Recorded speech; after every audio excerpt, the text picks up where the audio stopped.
Amicus is shocked when I tell him the news, obviously, but like Virginia, he tells me to stay cautious. Anything can happen between now and when Cassius makes the announcement. And we're definitely not guaranteed an abdication during said announcement. Either way, I promise Amicus to come back down first thing in the morning to tell him the news. I leave in good spirits, and I catch Amicus's tail wagging more than it usually does. We might actually be at the end of this nightmare.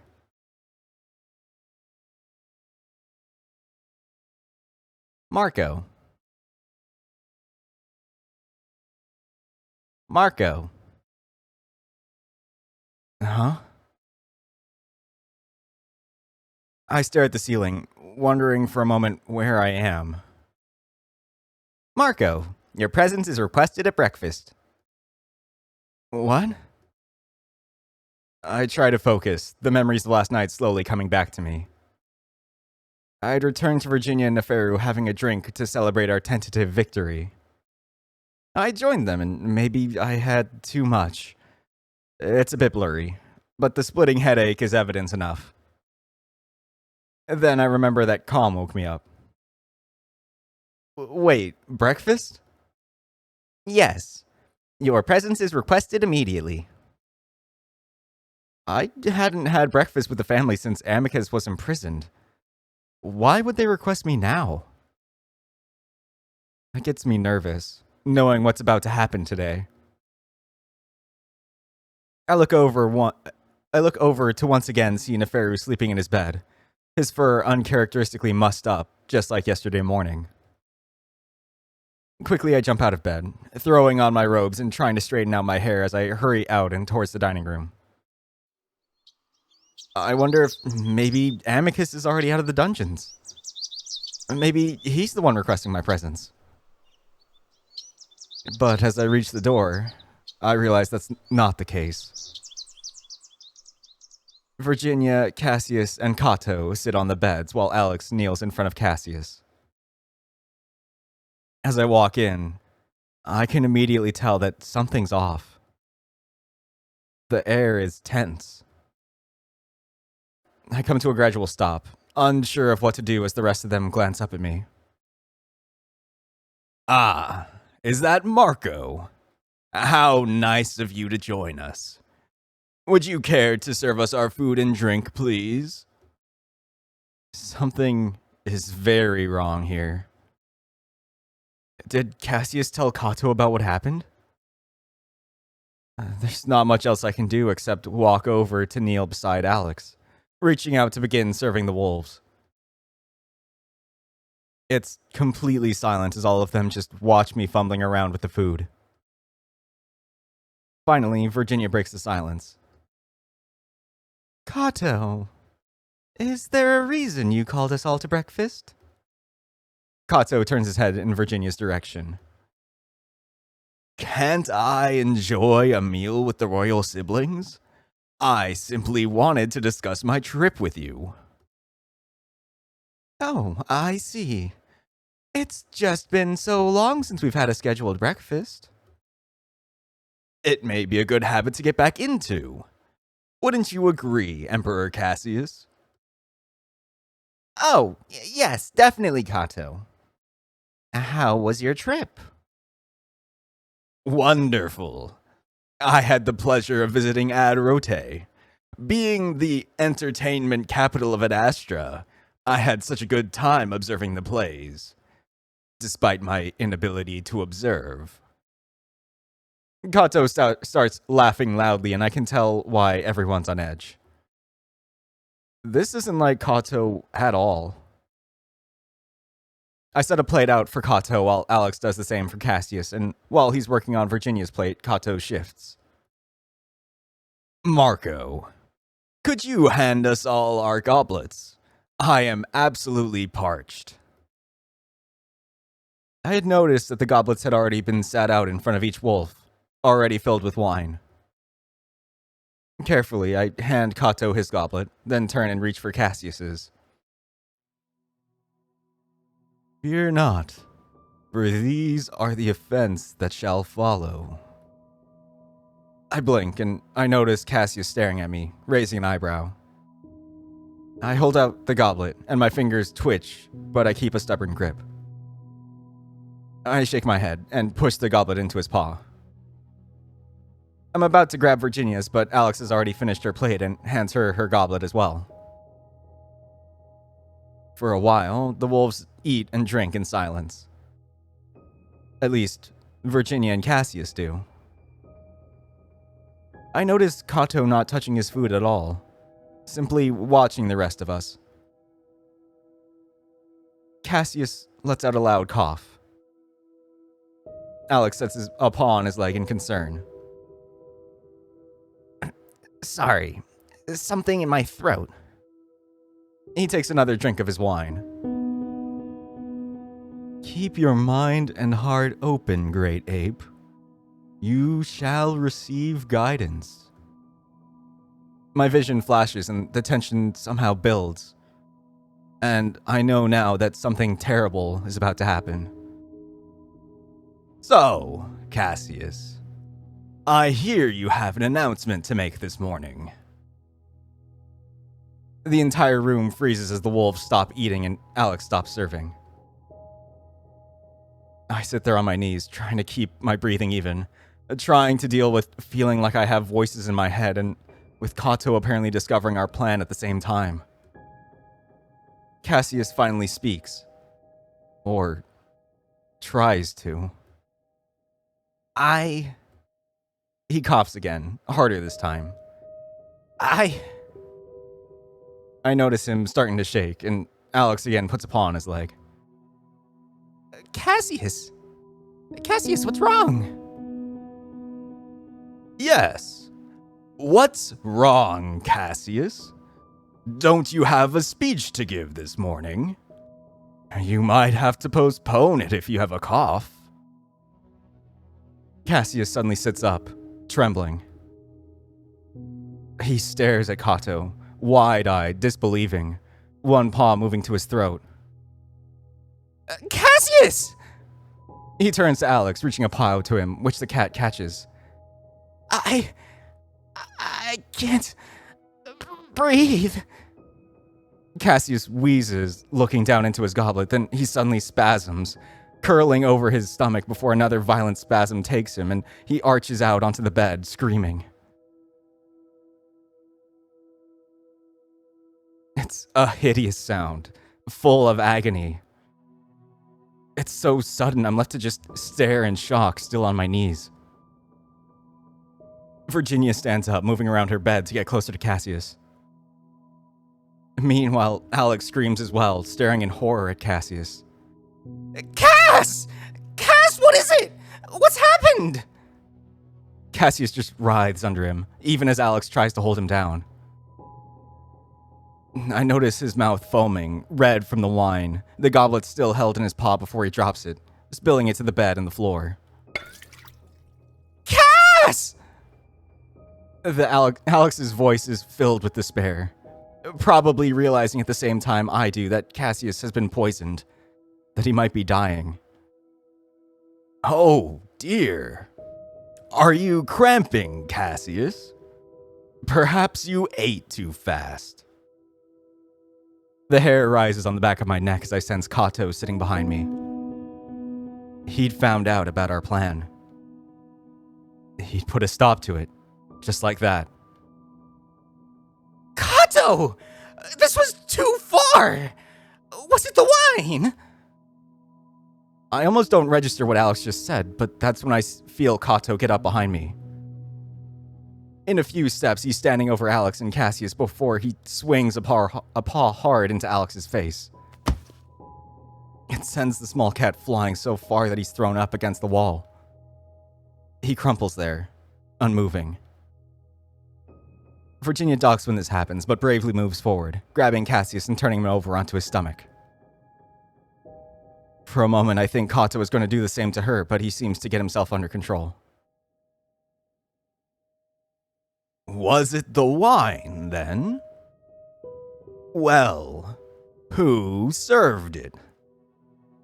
He looks around inquisitively, even while Virginia sticks her finger into Cassius's mouth, shoving them deep until the screaming wolf lets out a retch. Kato's eyes settle on me. What did you put in his drink, Simeon? I stay there on my knees, dumbfounded. Then there's a splattering sound as Cassius vomits up his breakfast, tinged red from the wine. Virginia stubbornly continues to gag him, forcing out every little bit that she can. Well, I suppose we'll have to investigate, won't we? Come! Send a medical ship from Adastra City. Tell them the Emperor has been poisoned. Yes, Virginia. Kato looks down at me, then before I can move, he reaches out and grabs up my arm.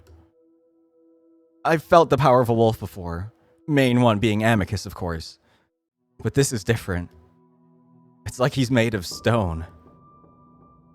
Kato starts pulling me toward the door, and every step feels like my arm is about to be yanked out of its socket. As Kato marches out into the hallway, I grasp at his arm with my other hand, trying to relieve the pressure somehow. The wolf stares straight ahead, ignoring me even as I try to pull away. I can walk! I grip my teeth, my hand already numb. I look left and right, trying to figure out how I might get away. There's no chance for that, though, as I realize we've reached Amicus's room. Suddenly, I find myself on the floor as the wolf throws me violently into the room. I suggest you stay there. You have no means of escape anyway. I'll be back to discuss things with you. There's some strange humor in his voice with that last part. And before I can even look back, the door shuts and I hear another sound. A click.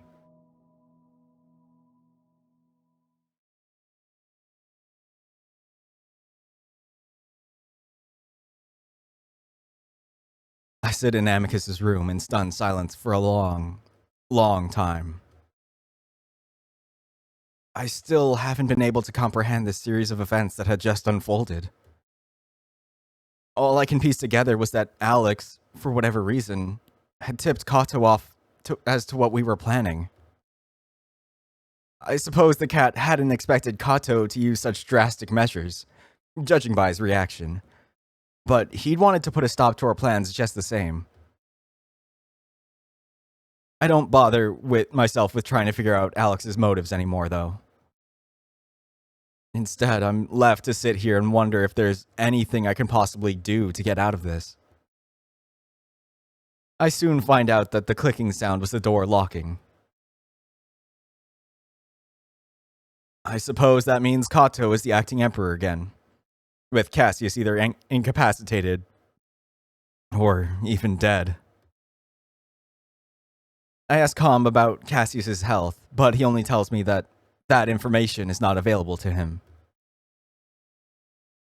So I wait, sitting on the couch for hours, wondering if the next time the door slides open it will be my death. I need Amicus. These thoughts become too much for me and I have to get up to walk around, trying hard not to hyperventilate.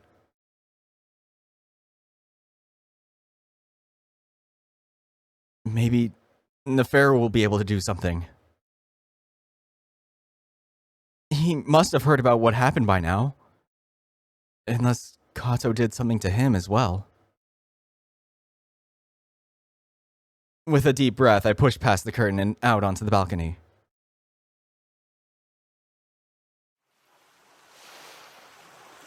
It's already late afternoon, but that's not what catches my attention.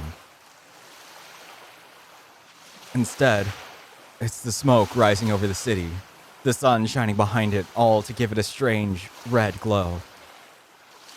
I stare, wondering what possibly could have happened in the short time between this morning and now.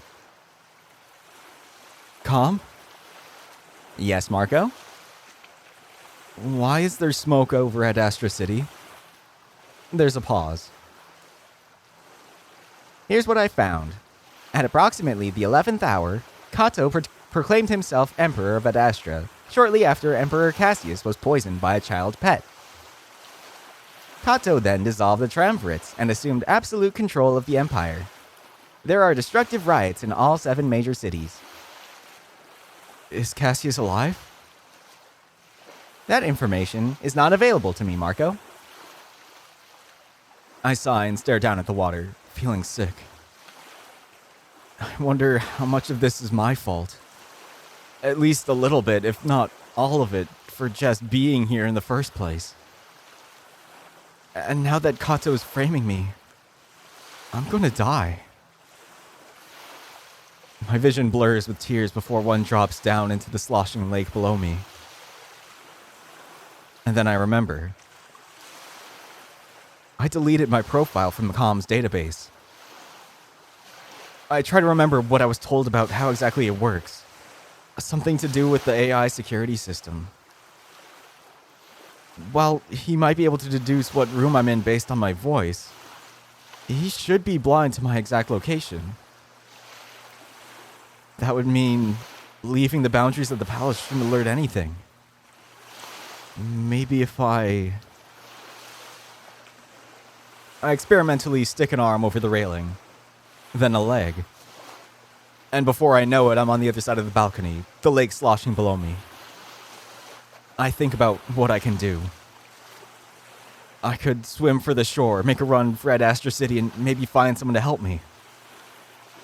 Maybe one of those contacts that Nefera Virginia was keep talking about. I could also just hide somewhere, maybe even on the island, until things settle down a bit. Running into a city in chaos probably wouldn't be the best move. But I already know what I'm going to do. I'm not going to leave the palace. I'm going to find a way back in. I need to get to Amicus. I need to tell him what happened and figure out a way to fall back on our last resort. My stomach twists at the idea, but I know that we're out of choices now. With that, I look down at the water and let go. I plunge into the water with a splash, the cold taking my breath away in an instant. Immediately I realize the mistake of jumping into the lake with a heavy robe. I'm able to kick out of the loose-fitting garment within a few seconds, though, and I start swimming around the edge of the balcony, toward the shore. It's not that far, but I start to worry as I feel my arms and legs burn from the strain. And even though the beach is right in front of me, it seems to take longer than it should for my feet to touch the ground. Just as my limbs start to give out, I feel the sandy bottom of the lake against my toes. I gasp with relief, struggling through the deeper end of the shallows before stumbling to my hands and knees, forcing myself to move forward until I reach the beach. Even now, in this moment of desperation, I have to lay out in the sand for a moment, gasping for breath as I feel my numbed limbs come slowly back to life. I suppose all the anxiety and no food all day have left me feeling weak. I finally realize how exposed I am out here, how easy it would be for someone to see me from the gardens or even from the windows of the palace. With a grunt, I force myself to roll over and start crawling for the tree line in the garden so that I can at least have some cover. As I crouch there in just my underwear, still trying to catch my breath, I realize how quiet it is out here. Again, it's a striking contrast to how violently things have changed just hours ago. Finally, after a deep breath, I start pushing my way through the gardens, walking through the foliage rather than using the paths. I doubt anyone's taking a garden stroll considering what's happened, but the one thing I've learned is that no one's predictable here. So I try to keep hidden, using the large exotic-looking plants as cover before leaping across paths and ducking into the plant life again. As I get closer to the palace, I try to think about how I'm going to do this. With any luck, no one's actually in the palace. It would make sense after what happened. If anyone is in the palace, I just have to hope they aren't Kato. There's also the problem of actually getting Amicus out of the dungeons. Well, I might be blind to calm. Amicus definitely isn't. I need to get Neferu. He would definitely know about what's happening by now. Maybe we could come up with a plan if he doesn't have one already. He always seems to know what to do. Well, usually. I just have to hope that something hasn't happened to him. So, as I come up to the palace entrance, I look around, the quiet starting to become unnerving. I don't see anyone, so, swallowing hard, I jog through the entrance of the palace. The cool air of the hallways hits my damp skin and makes me shiver, both from the cold and the tension. I'm sure to keep close to the walls, always looking ahead to a doorway or pillar that I can duck behind in case I see someone. Luckily, that doesn't happen, and I'm more and more convinced that no one is actually here. Before I know it, I'm coming up on the hall that holds Neferu's room. My breathing quickens as I get closer to the door, knowing that I'll feel a lot better if I can just have some guidance. I've been here for a while and I've gotten used to the way of things, but I'm completely out of my element now. I make it to the door and reach out, pressing the panel to slide it open. The room is empty. I stare for a moment as if doing that will make the jackal magically appear back in his bed where I last saw him. Then I see something on the floor. Green shards of shattered glass. Wine bottles knocked from the table to the floor. An ominous feeling starts to blossom in my chest as I note the purplish red stains amongst the glass. The spilled wine dried from how long it's been there. I swallow again to wet my throat, looking to the ceiling, about to call out to Calm and ask for Neferu's location before stopping myself. I don't know if actually alerting Calm to my location is a good idea. I'm pretty sure the security portion of the AI is separate from the rest of Calm, but I don't want to chance it. I stand there for a moment, unsure of what to do now. I could go around the palace looking for the jackal. He could be anywhere, really. But seeing the glass, knowing what's happened, I'm just denying what's obvious here. I just have to hope that he's okay, wherever he's been taken. I lean against the frame of the door for a moment, trying to think of what to do next. I could look for Virginia, but I have no idea where her room might be. Besides, if the state of Neferu's room is anything to go by, I wouldn't be surprised if she's been taken somewhere against her will as well. Kato probably knows everything about what we were planning. There's really no other choice but to go into the dungeons, tell Amicus about what's happened, and then maybe he'll know what to do. Just as I'm turning to go back out into the hall, though, I hear footsteps. I quickly draw back into the room, reaching up to the panel to shut the door again. Before I do, though, I hear something else. The sound of muttering in a very familiar voice. I linger just inside the room, listening as the voice draws closer. Oh dear, oh Callan, this is too much, too much! I grit my teeth, listening as the cat comes closer, sounding like he's alone. I suddenly make up my mind as to what I'm going to do next. I'm going to be killed! I'm going to be killed! What was I thinking? At that moment, the cat passes the doorway. He's got his paws up to the side of his face, too busy staring at the ground to even notice me. He's close enough that all I have to do is reach out and grab him by the straps of his robe before yanking him into the room as hard as I can. Immediately, the cat shrieks, the sound bending comically with the force of my tug. I swing him around toward the middle of the room before turning around to quickly shut the door. Alex is still yelling as he tumbles to the ground, rolling several times before coming to a stop next to the shattered bottles.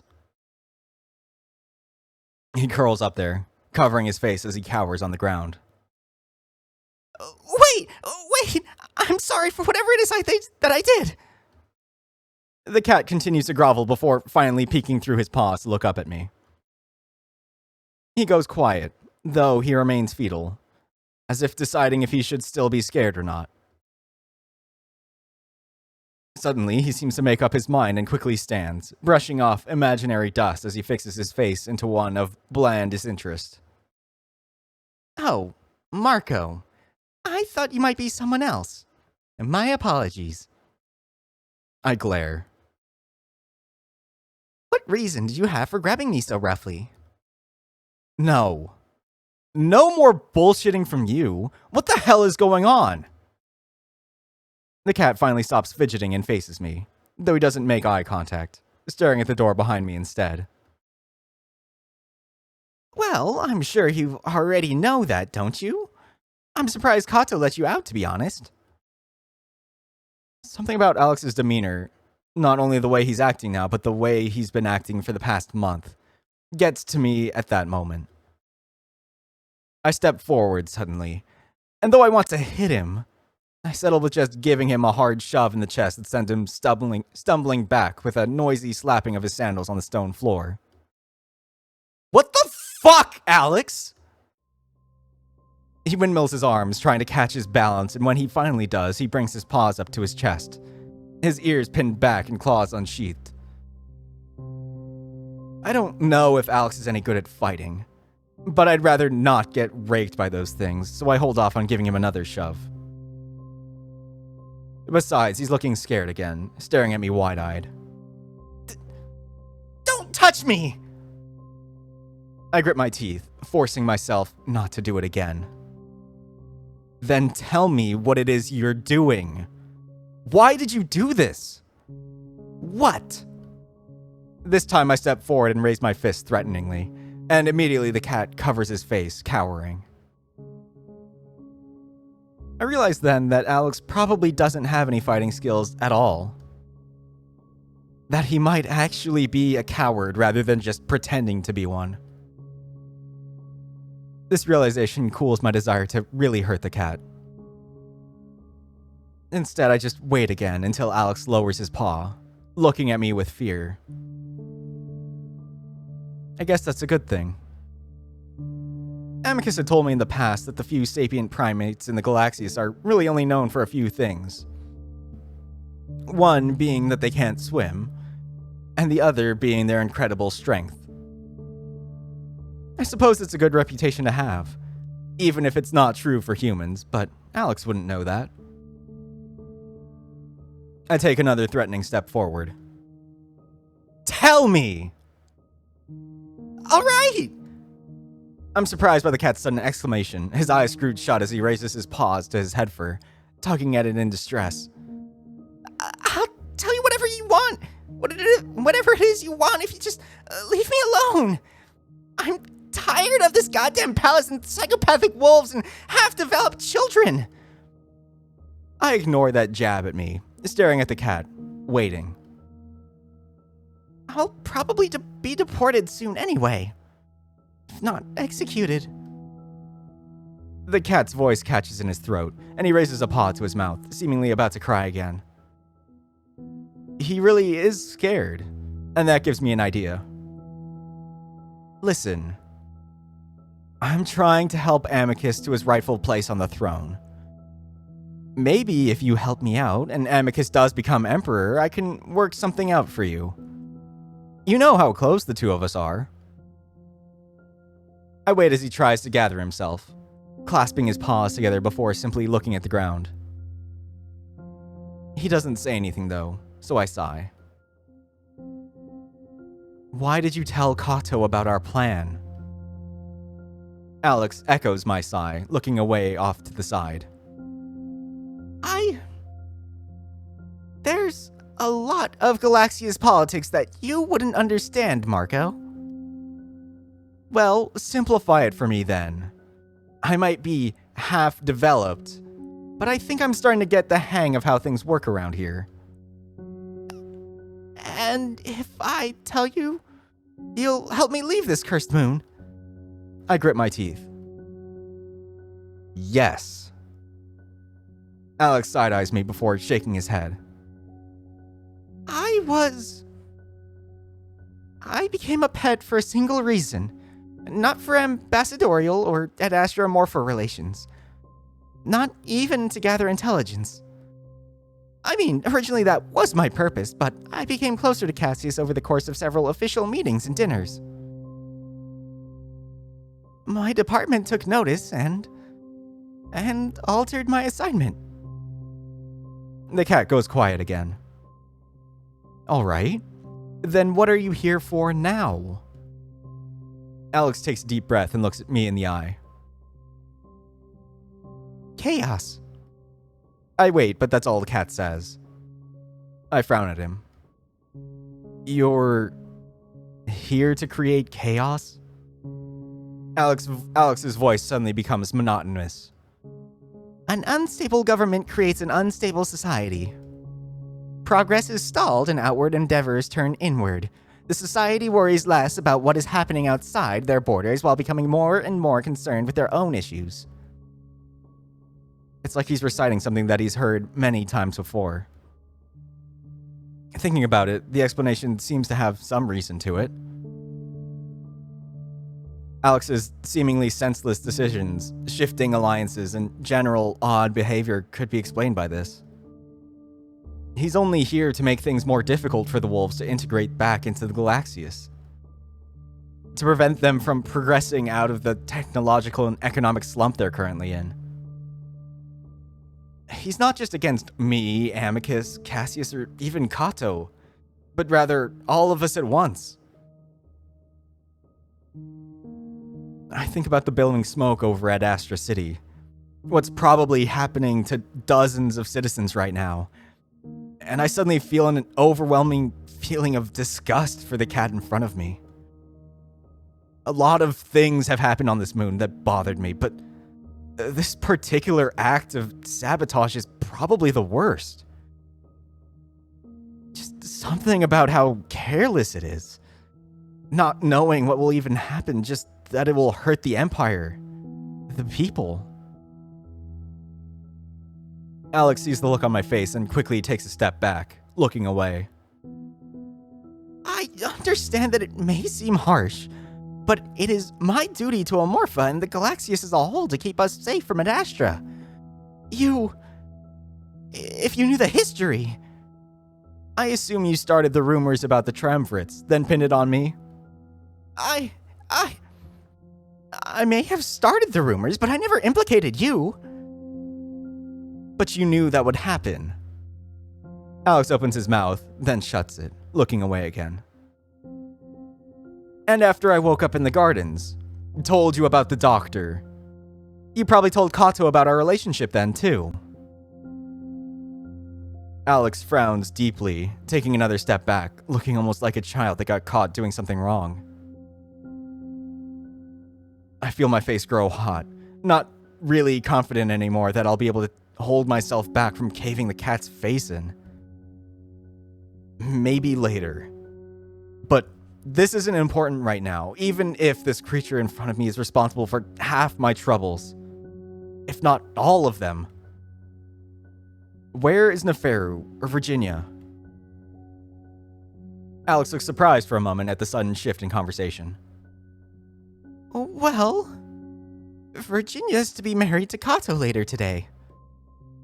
My stomach lurches at that. But before I can even start to comprehend what that means, Alex goes on. As for Neferu, well, you don't know. I've been locked in Amicus's room all day. I don't know anything. Well, Neferu is scheduled to be executed, I think. I stare. What? When? I'm not completely sure. I woke up alone in the dining room and saw it on the news channels. No, when is he being executed? I don't know.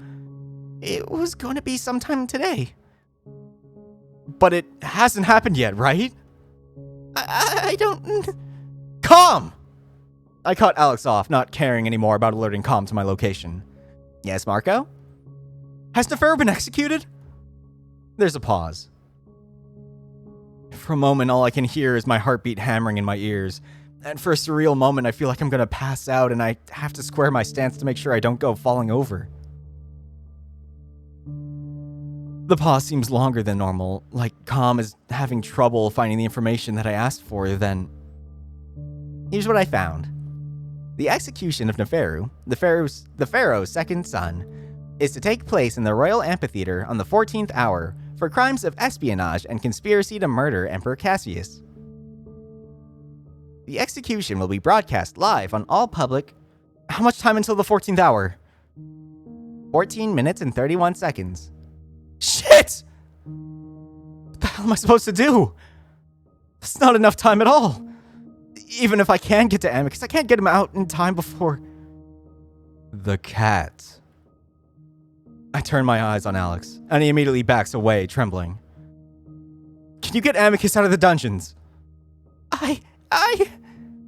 In that moment, I almost slap him, but I stubbornly force my shaking hands to stay at my sides. Can you fucking get him out or not? I think so. Cassius gave me an almost unlimited access to comm security. My heart leaps in my chest. But let's go down there and get him out. Get him the hell out.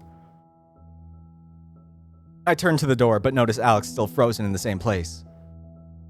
The look on my face makes him cringe again. Yes, but you won't let him in prison or execute me if I do? Alex, I will kill you right now if you don't fucking do what I tell you! The cat jumps and yelps as I scream at him, scrambling to head out the door with me hot on his heels. The cat was at least right about one thing.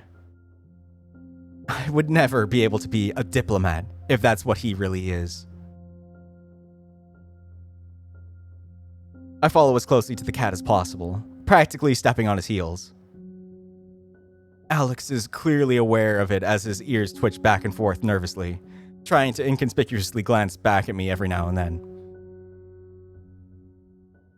Halfway to the dungeons, though, the PSA system crackles over our heads. Citizens of Adastra, please prepare for an imperial address by Emperor Kato.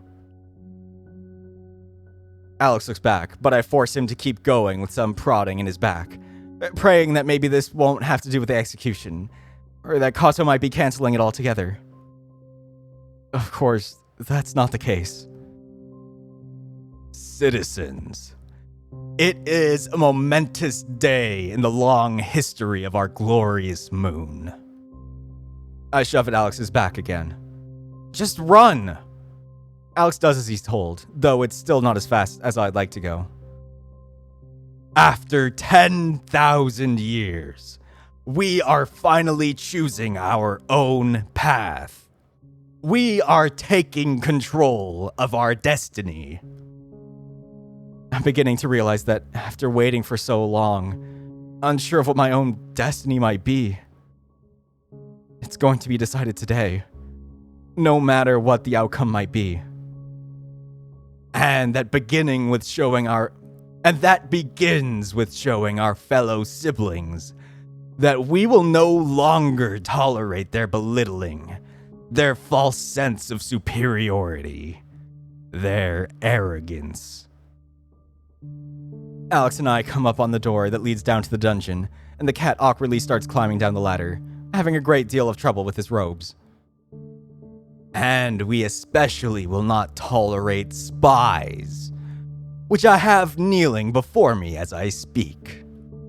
Hurry! I yell at the cat as I start sliding down the ladder myself, almost knocking him off as we reach the ground at almost the same time. The offerer of false alliances, the whore of jackals, the flower of Chemia. I follow the stumbling cat through the musty hall of the dungeon, never having been in this deep before considering my meetings with Amicus had to take place near the entrance. We reach a cell door and Alex presses a paw to a panel on the wall, a beige marble slab rather than the more glossy black panels above.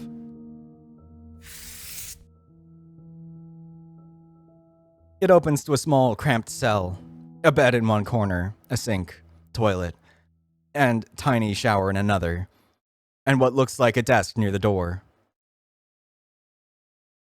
Amicus is in the bed, curled up on his side, facing away from us. Amicus! I shove roughly past Alex, sending him to smack face first against the doorframe with a yelp. The big wolf starts to stir before I reach him and throw my arms over him. I feel him jump underneath me, and I know I've just woken him up. He turns his head to look at me. Marco? He sits up against my hugging, automatically wrapping his arms around me. Wait, how did you... He looks over my shoulder. Alex? Amicus! Kato is emperor. He's about to execute Neferu. You need to... I choke on my words, only now feeling the weight of the information I'm just dropping on Amicus right now. You need to challenge him to combat. I surprise myself as I suddenly start to cry, realizing my words as I say them. In that moment, I can see all the confusion, bewilderment, and shock in my wolf's face, his mouth hanging open just slightly. He probably wants to ask me a million questions, but in that space of a few seconds, I see his expression set into one of serious determination. All right. Where is he? The sudden shift from confusion to a sense of duty and confidence actually stops my crying, even as the first tears spill over. The amphitheater. It's happening now. For just a moment, the wolf continues to hold me, wipes a tear away with his thumb, then gently moves me aside as he swings his legs over the edge of the bed. Alex, can I leave the dungeon? Calm. Let Amicus leave the dungeons. Please? Alex looks up at the ceiling, clearly unsure of what he's doing. Shall I remove Amicus from the prisoner list, Alex? Yes. It is done. At that moment, I suddenly realized then that Kato isn't being broadcast down here. I don't even know if the execution has been carried out yet or not. Amicus hops off the bed. All right, we must move. This time, Alex is knocked out on his ass as Amicus practically steamrolls him on the way out the door. I jump over the cat as I follow the wolf.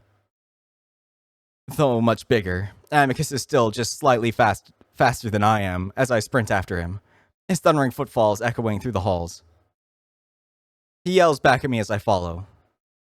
What of Cassius? Poisoned! I don't know what his condition is right now. I gasp out the answer, and I can't see his face as Amicus is silent, continuing to run. We reach the ladder, and Amicus somehow climbs the thing with 3 gigantic lunges, skipping several rungs at a time. By the time I reach the top, he's already out of sight. So, now, let this be a warning to Chemia, or any other sibling race. I run out into the gardens in the direction of the amphitheater. I just catch sight of Amicus's tail as it disappears around some trees, down the trail that leads to where Kato should be. We will not hesitate to eliminate you if you meddle in our matters. There's a sense of finality to those words, and I know that we're out of time. I'm on the path to the amphitheater, and though it only takes a few seconds to make it to the end, it feels like an eternity. You are on the right path. I burst through into the clearing of the amphitheater just as I hear Amicus yell. Stop! I look down the steps to see my wolf standing at the base of the stairs, his paws out wide, standing in front of Neferu and Kato. The jackal is knelt on the ground, his paws restrained behind his back, somehow, a look of dazed disbelief on his face. His face is forced to look up because Kato has a hold of his head fur, tilting the jackal's head up so that his neck is fully exposed. In Kato's other massive paw is a shiny, gold, decorative dagger, and it's just inches away from Neferu's neck. Meanwhile, directly across from me, sitting in front of the statue of Drusus, sits Virginia, a wreath of flowers on her head, looking shocked as she stares at her brother. I challenge you, Kato! I challenge you to a trial by combat for the throne, as is my birthright. It's always hard to judge Kato's facial expressions, but I can see the tightness in his jaw all the way from up here. Who? Kato glances upward, and for a moment I wonder if he knows I'm there, that he can see me. But then I notice the camera drones hovering overhead, broadcasting this to all of Adastra. The entire Empire is seeing this. Why don't we wait until this is finished, Amicus? It would be wise to stay your paw, Kato. Unless you're afraid you'll lose the trial. The corner of Kato's scarred eye twitches. I can tell then that Amicus is playing this all up to the cameras, and that seems to settle it for Kato.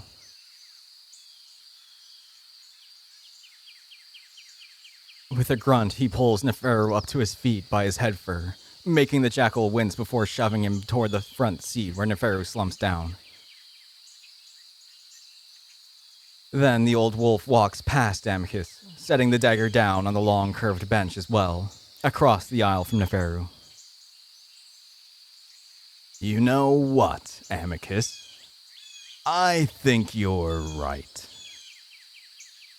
This is something we should do immediately. We don't want to leave the Empire in limbo for any longer, do we? Amicus watches the other wolf warily as he walks around him to stand in the center of the amphitheater. It's best to settle everything as soon as possible. I know that Kato is referring to all of us. Cassius, Virginia, Neferu, me. And I'm sure Amicus does too, because he glances back up at me for just a moment. Then let us settle it. Slowly, I start to make my way down the steps, glancing over at Virginia to see that she's sitting up completely straight, staring at Kato and Amicus, her paws clenched in her lap.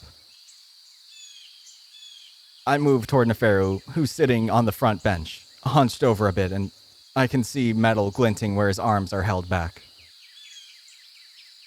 All right, then. Trial by combat.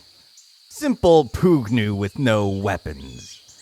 Just teeth and claws. Kato stretches.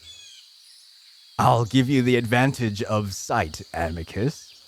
This should be no trouble for you at all, eh? Even though that's true, Kato still seems very, very confident. And he has every right to be, considering his skill at fighting, along with the fact that Amicus has been locked up for several days in a cramped cell.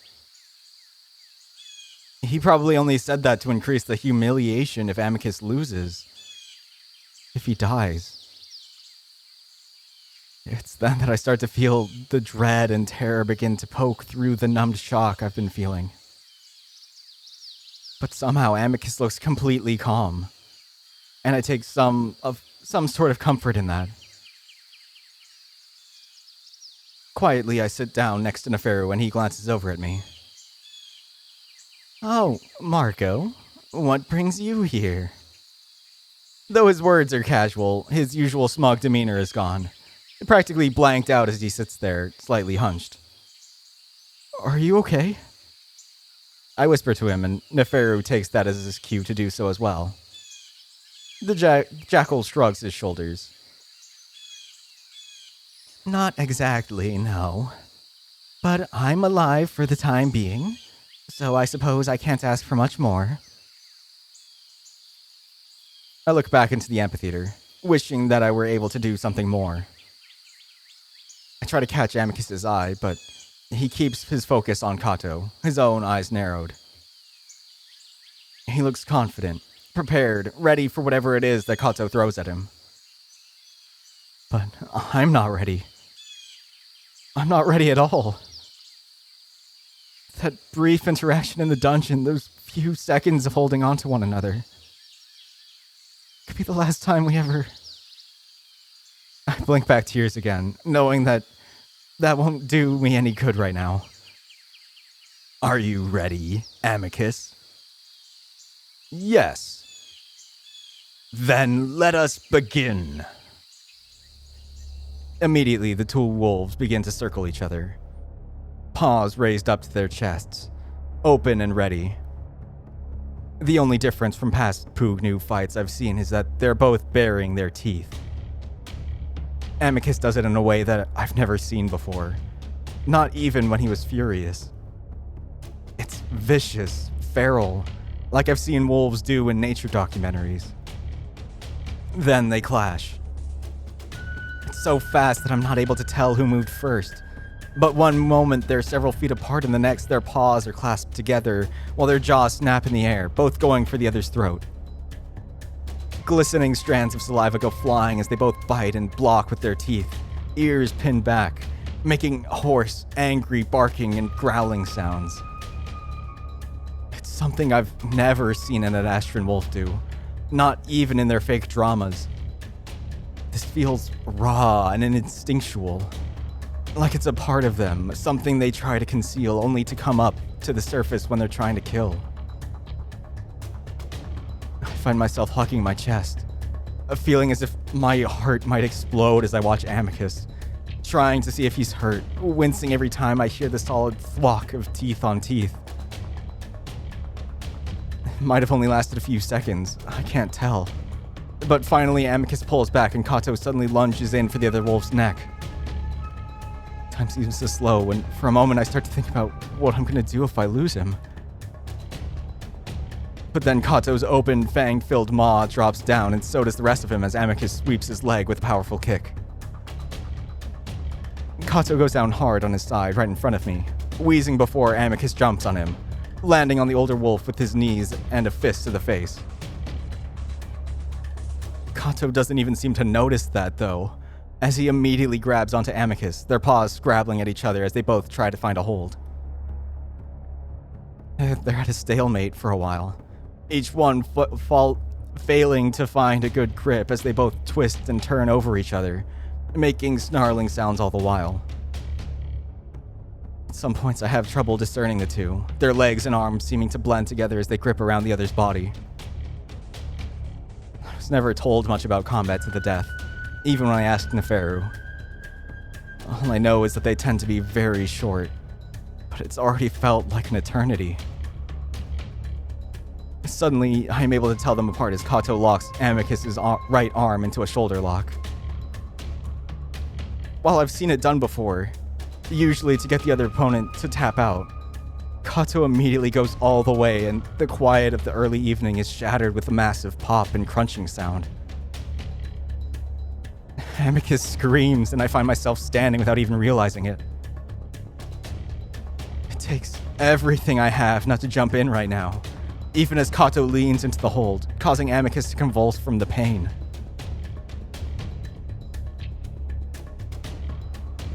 And then Kato lets go, and my wolf curls over onto his side, shaking violently, loosely holding his arm with his other paw. I want to go to him, but Kato is already there, pushing the younger wolf over onto his back.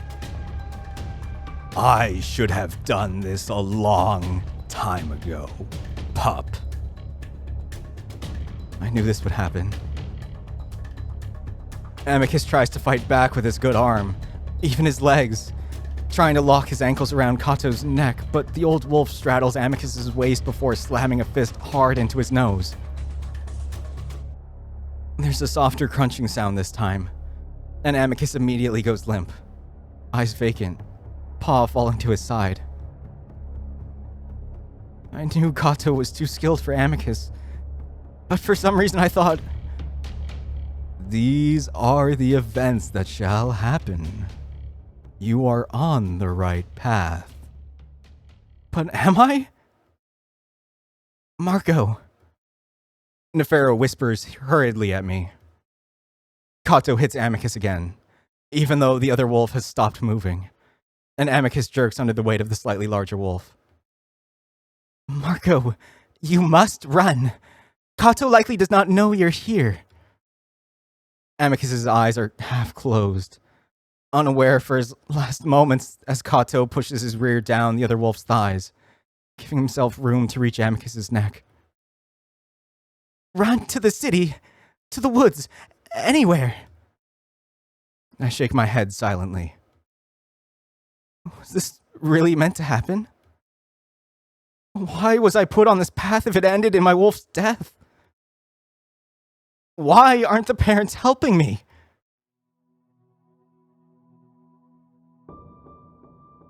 At that moment, the light of the setting sun catches something shiny to my left. I look over, and I'm almost blinded by the brilliant reflection of Vita's light on the blade of the dagger. The one that Kato had set aside after almost executing Neferu. Red and blue jewels decorate the handle while the gold blade shines brighter than any metal I've ever seen before. The rules don't matter. Robotically, I lean over the aisle and grab the dagger by the handle. Marco? I ignore Neferu, and at the same time I see Virginia directly across from me. Her eyes are wide, and she's standing too, but instead of looking at the fight, at Kato's jaw coming closer and closer to Amicus's neck, she's instead looking at me and pointing. She's pointing right at Kato, silently encouraging me to do what I'm about to do. But I don't need encouragement. The rules don't matter. I jump from my seat, the distance so little that I come down practically on top of the wolves. At the same time, I raise the dagger in both hands over my head and bring it down as hard as I can into Kato's back. As if in slow motion, I feel the blade slide into my target, very easily at first, like cutting through butter. Then suddenly I feel something hard, and there's an odd, muffled, stuttered sound of friction as the blade slows considerably. It continues to sink in, though, in sudden bursts of a few inches at a time. And it's only when the hilt reaches Kato's fur that I realize that I've cut deep into a bone. A rib, maybe. Kato howls, suddenly arching back, and I can only hope that I was fast enough that he wasn't able to sink his teeth into Amicus's neck. I'm not finished, though, and I tug once, then twice, before I'm finally able to wrench the blade out of the bone. For that split second, Kato begins reaching back awkwardly, unable to find my weapon before I've drawn it back again, above my head before bringing it down as hard as I can into his right side of Kato's neck, just at the base. This time the blade sinks in easily, once again all the way to the hilt. I yank it back once more, intent on plunging it in again, but finally Kato turns on me, blindly swinging his paw out. His fingers find my right forearm as I'm raising the blade once again, and he takes a tight hold. Marco! His exclamation is part astonishment, part fury. His other paw finds the dagger, and even though I try to hold on to it, he slides it out of my hand with ease, even though he's holding on to the blade end. Blood is everywhere at this point, and I can only hope it's only Kato's. I start to back away, trying to look down at Amicus to see what's happened to him, but that's when Kato swings at me. I feel air tickle my neck and chin, and for a moment I think I've dodged his swing. But then I see that he's holding out the blade, out to his right after having swung it at me.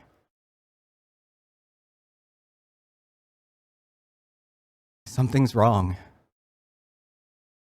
Something's very wrong. I look down and see a sudden spurt of blood, splattering the stones below me. Then another spurt. Then another. I step back again and gasp, and when I do, it feels like the air comes in from two places at once. And I cough as something liquid goes down my throat the wrong way. Again, I gasp, and this time I hear a bubbling sound from my throat. And I finally understand what's happened as I raise my hand to my neck, stumbling, then falling. I expect to slam back against the stone seats, but instead it's against something furry and warm.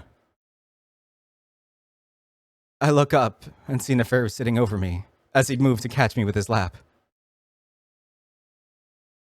He's staring at me with a look of horror on his face. Marco! He looks up.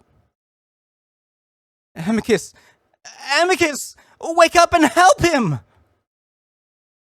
I frown, still worried about Kato. And sure enough, as I look forward, I see the false emperor on one knee, clasping his neck, bleeding just as much as I am. His ears are perked forward, toward Neferu's voice, and I see him start to make his way toward us. Damien. The wolf's eyes are wild, furious, focused in the direction of Neferu.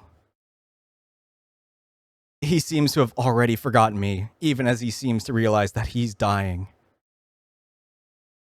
You caused this. I feel that those words, you and this, carry much more meaning for Kato than I could ever hope to know. It's a strange moment as I lay in Neferu's lap, bleeding out. I suppose I knew Kato blamed the Chemians for most of his problems, for most of the problems in the Empire. He tried to hide it by pretending to give Amicus a fair shot at the emperorship. As that slowly unraveled, his intentions became clear, and so did his insanity. He intends to kill Neferu, to completely kill any chance of an alliance, even if it means the complete destruction of the Wolven Empire. Somehow that's a risk worth taking for Kato. The old wolf draws closer, practically crawling now, leaving heavy splatters of blood across the ground. He weakly raises the dagger, and I feel Neferu tense behind me, probably getting ready to roll out of the way. But then something wraps around Kato's neck. With a gargled choke, Kato is pulled back by Amicus before being body slammed into the ground. Then Amicus is on the old wolf, muzzle against his neck, tearing it apart. I stare in shock, then look down, away from the horror of what I'm seeing. And that's when I see myself covered in blood. So much blood. My entire naked torso is painted red, and more of it continues to pour over my chest in waves, though it's less than the initial spurts I'd seen when I was standing up. I raise my hands to my neck, still feeling that strange, cold feeling reaching deep into my throat, like everything's open and exposed to the air. I try to talk, to tell Neferu that I need help, but only a raspy, bubbling hiss comes out of my neck. I look up, seeing Neferu looking down at me, his expression again one of disbelief. I suppose it would be pretty shocking to see your friend, with his neck open, dying in your lap. Am I dying? I try to cover my neck again. The gash is so deep. It feels like if I lean too far back, my head will just flop over onto my back. Vaguely, I hear Amicus's snarling sounds, along with Kato's raspy screams, sounding just like me when I was trying to talk. The edges of my vision start to go blurry and black, and Neferu's face starts to fade away.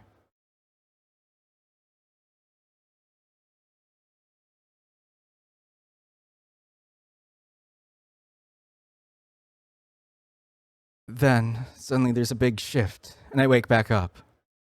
This time, finding Amicus looking down at me.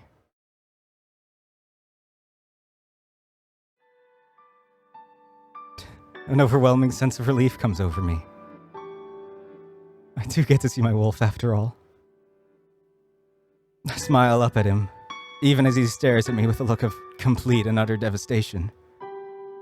No, no, please, get Felix. Virginia! Tell Alex to get Felix! His tears start to fall on my face, and I reach up, trying to brush them away like he's done for me a few times. He catches my hand before I can, though, pressing it back to my neck. You'll be fine. You're gonna be fine. It's not bad. It's not bad. I actually chuckle a little at that, because this is very bad. I can tell without even being able to see it. I see the edges of my vision blurring again, and my eyes seem to try and roll upward on their own. But Amicus gives me a little shake, and that brings me back for a moment. Hey, stay here, okay? You'll stay with me, yeah? I nod deliriously, the overwhelming feeling of calm and warmth keeping me happy and full of love.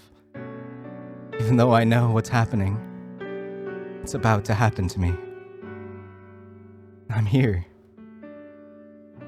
I try to speak, but I only send more bubbling blood out of my neck.